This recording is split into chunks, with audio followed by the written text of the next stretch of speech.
Hello दोस्तों, आज मैं आपको एक ऐसी माँ के बारे में बताने जा रहा हूँ जिन्होंने अपने बेटे के लिए क्या कुछ नहीं किया, लेकिन इसके बदले में उन्हें मिला तो सिर्फ दर्द और आंसू। मेरी माँ एक छोटी दुकान चलाती है। उससे जो भी कमाई होती है उससे हमारा गुजारा चलता है। मेरी माँ की एक आंख नहीं होने की वजह से मैं उनसे नफरत करता हूँ, क्योंकि जब भी वो मेरे स्कूल में आती है मेरे दोस्त मुझे तेरी माँ की एक ही आंख है कहकर चिढ़ाने लगते हैं। मेरी यही इच्छा थी कि मेरी माँ मेरी निजी दुनिया से दूर रहे, इसलिए एक दिन गुस्से में मैंने कहा, माँ, तुम्हारी दूसरी आंख ना होने के वजह से जब तुम मेरे दोस्तों के सामने आती हो तो वो मेरा मजाक उड़ाते हैं। तुम मर क्यों नहीं जाती? उस समय मुझे थोड़ा बुरा महसूस होने लगा था, लेकिन दूसरी ओर मैं खुश भी था, क्योंकि हर समय मैं जो कहना चाहता था वह मैंने आज कह दिया था। लेकिन ये सब सुनने के बाद मेरी माँ ने मुझे कुछ नहीं कहा, और मुझे भी नहीं लगता कि मैंने उनसे कुछ इतना बुरा और दुख देने वाली बात कही हो। मैं इस गरीबी से और मेरी माँ से दूर कहीं जाना चाहता था, तभी से मैंने बहुत पढ़ाई की। मैंने अपनी माँ को भी छोड़ दिया और पढ़ने के लिए दूसरे शहर आया, और वहाँ के यूनिवर्सिटी में मुझे एडमिशन भी मिल गया। इसके कुछ सालों बाद मैंने वही शादी कर ली। मैंने खुद का घर भी खरीद लिया था। फिर मेरे बच्चे भी हो गए थे। अब मैं खुशी से एक सफल इंसान की तरह जी रहा था। मुझे यह जिंदगी बहुत पसंद थी। दिन ब दिन यह खुशी बढ़ती ही जा रही थी, लेकिन एक दिन अचानक मेरी माँ को मैंने अपने दरवाजे पर देखा। तब सभी मुझसे पूछने लगे कि यह कौन है, तो मुझे कहना पड़ा कि यह मेरी माँ है। तब मुझे ऐसा लगा जैसे मेरी सारी खुशियाँ आकाश से नीचे गिर गई हो। मेरी माँ की एक आंख की डर से मेरी छोटी बेटी भी भाग गई थी। तभी मैंने भी मेरी माँ से पूछा, तुम कौन हो? मैं तुम्हें नहीं जानता। मैंने इन्हें डांटते हुए कहा, तुम्हारी हिम्मत कैसे हुई मेरे घर आने की और मेरी बेटी को डराने की? चली जाओ यहाँ से।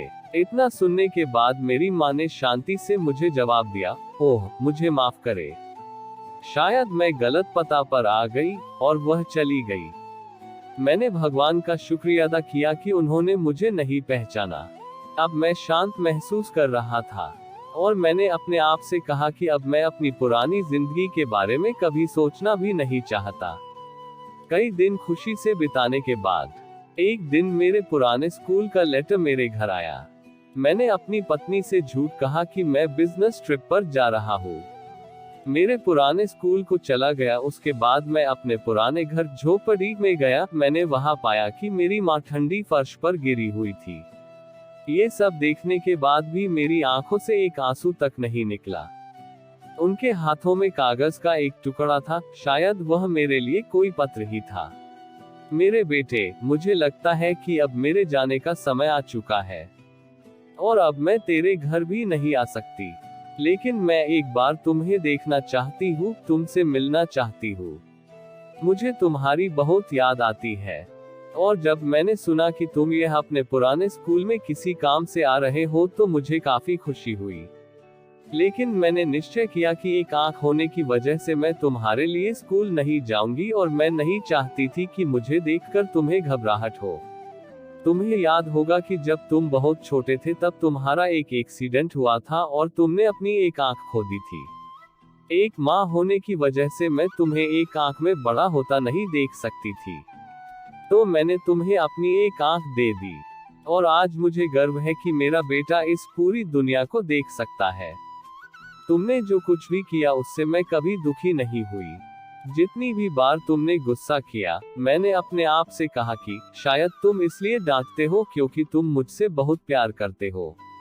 मुझे आज भी वह समय याद है कि जब तुम छोटे थे तब हमेशा मेरे आसपास ही रहते थे। मैं तुम्हें बहुत याद करती हूँ। I love you. मेरे लिए तुम ही मेरी दुनिया हो। ये सब पढ़कर मुझे लगा कि मैंने उस इंसान से नफरत की जो पूरी जिंदगी मेरे लिए जिया। मुझे अपनी माँ के लिए रोना आ रहा था। अब मुझे अपनी सबसे बड़ी गलती का एहसास हो चुका था। किसी इंसान के अपंगत्व के लिए कभी उससे नफरत ना करे, कभी अपने माता पिता की बेइज्जती ना करे, उनके बलिदानों को कभी ना भूले। उन्होंने ही हमें ये जिंदगी दी है। उन्होंने एक राजा की तरह ही हमें बड़ा करने की कोशिश की है। वे हमेशा हमें देते रहे हैं और बेहतर से बेहतर देने की कोशिश करते रहे हैं। वे हमारे हर सपने को पूरा करना चाहते हैं। वे हमेशा हमें सही रास्ता दिखाकर प्रेरित करते हैं। बच्चों के लिए माता पिता अपनी खुशियों का बलिदान देते हैं और बच्चों की सभी गलतियों को माफ करते हैं।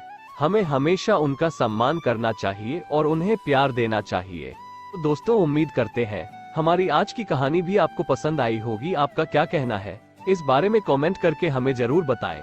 वीडियो को लाइक कर दीजिए और इसी तरह की कहानियां लगातार देखने के लिए चैनल को सब्सक्राइब करके घंटी को दबाकर ऑल पर सेट कर लीजिए, ताकि आने वाली वीडियो का नोटिफिकेशन आपके पास तुरंत पहुंचे। मैं मिलता हूं आपसे अगली वीडियो के, तब तक के लिए धन्यवाद।